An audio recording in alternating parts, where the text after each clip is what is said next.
So a little bit about the analysis application that we use. It's Java, so it's cross-platform, it's portable.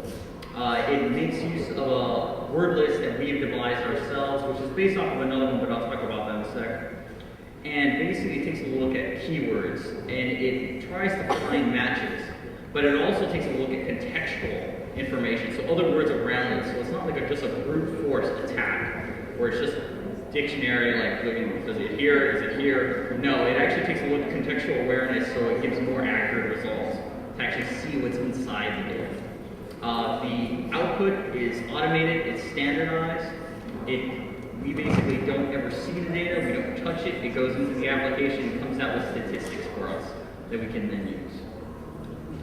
So the word list itself is actually based off of a word list used by the joint US-UK domestic surveillance program that ran from beginning in the 1970s. It was called Echelon.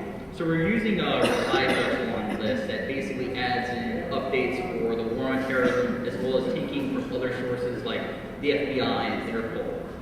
So it's always being updated, we're always working on it, so it's always getting refined, and we're always reprocessing old data in order to make sure the results correlate.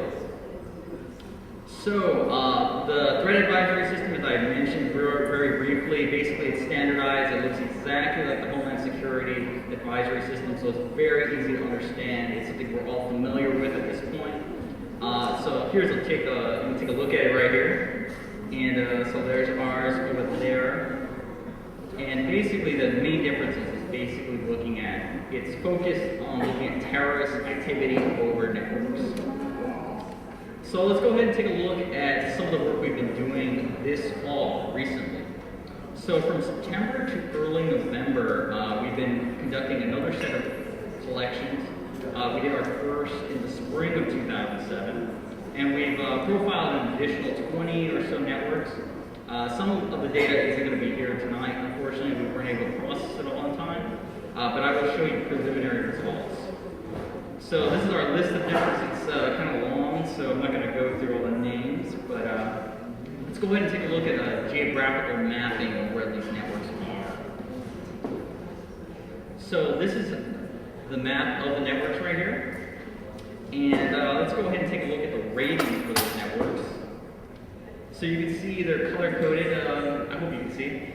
So as we all know, yellow is going to be elevated, orange is going to be a high rating, green is low, blue is guarded. We don't have any severe or red areas or networks, so that's a good thing. We don't have anything quite at that level, which is very nice to see.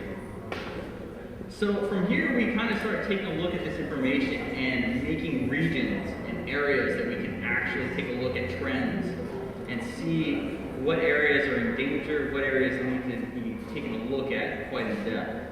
So as you can see, the orange zone over on the your far right is going to be the East Village, and unfortunately there's quite a few Wi-Fi hotspots that do have a high or orange rating right now.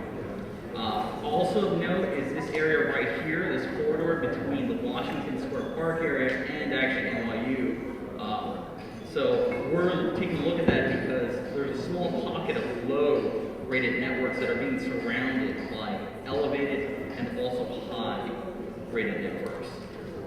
So then lastly, we're also taking a look at this axis that's bridging yellow zone 1 and orange zone 1.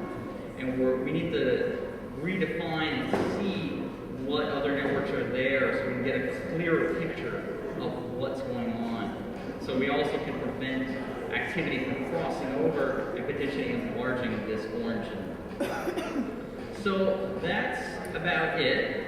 So if you want to learn more about the Neighborhood Network Watch, you can contact us at contact@dhsnnw.org. Also, if you want my email, I'll be happy to give it to you or talk to you at any length about the program and the application, software, technology, and whatnot. So I'd like to thank you all for being here tonight, and have a good evening. I'd like to thank Emery, who comes from NYU ICP, to be here today. And we actually have